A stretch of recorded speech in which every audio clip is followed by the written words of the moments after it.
A week passed. Not the kind of week that people remember. No big moments, no disasters, no sudden turns. Just days stacked on top of each other like boxes no one bothered to open. Masha worked.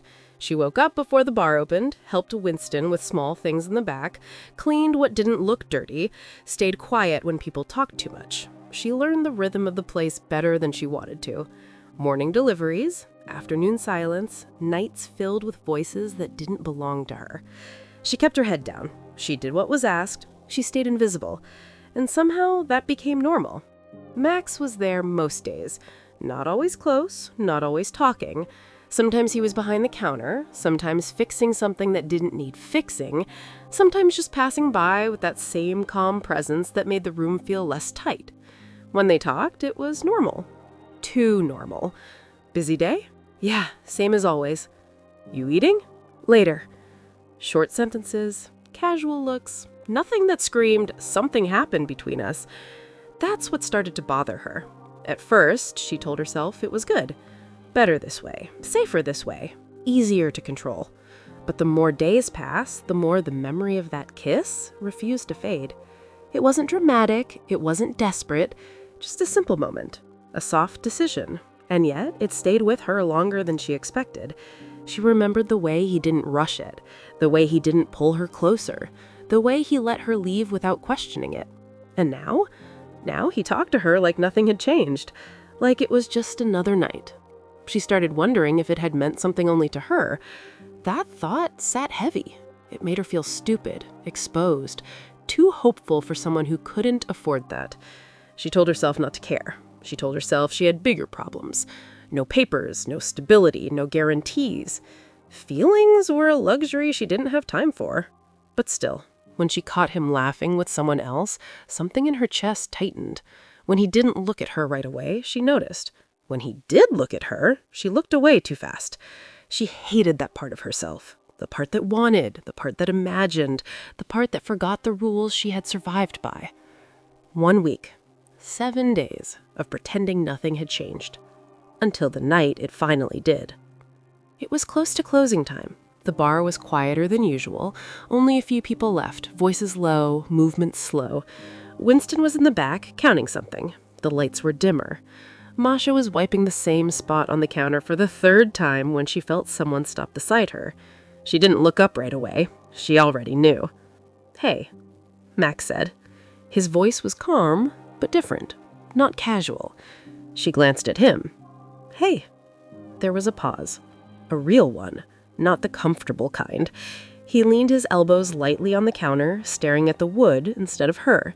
For a moment, she thought he might say something small, something safe. He didn't. "I've been thinking," he said. Her hand froze. Not completely, just enough to notice. He took a breath. "About last week." Her stomach tightened. "I didn't say anything because I didn't want to make it weird, and I didn't want you to feel pressured." She swallowed. "But I also didn't want to pretend it didn't matter." He finally looked at her then. Not intense, not dramatic, just honest. "I waited a week because I wasn't sure if I should bring it up, and because I needed to be sure it wasn't just a moment." Her heart started beating faster. "I don't do that," he added quietly. "I don't cross lines if I don't mean it." She put the cloth down, slowly. "So I need to say this, even if it changes things." She stayed silent. He nodded once, like he expected that. "I feel something for you. More than curiosity, more than interest." The words landed heavier than she expected. "I want something serious. Not fast, not reckless, just real." He hesitated. "And I don't know what your life looks like outside of this place. I don't need to. I'm not asking." That surprised her. "But I wanted you to know, because if this is one-sided, I'd rather know than keep guessing." Her chest felt tight. Not from fear, from relief, from the weight of holding something in alone.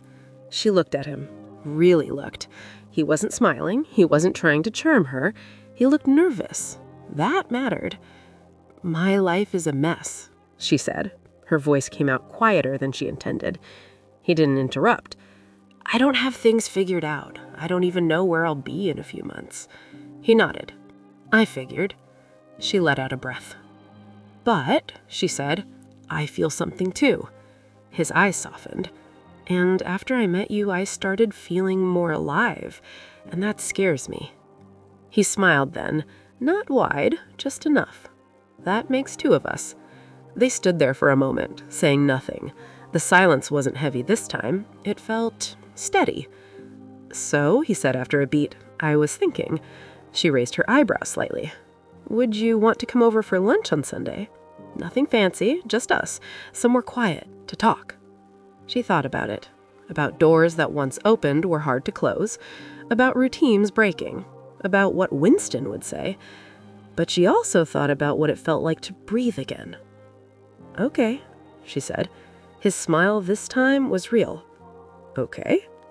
Okay." Sunday came faster than she expected.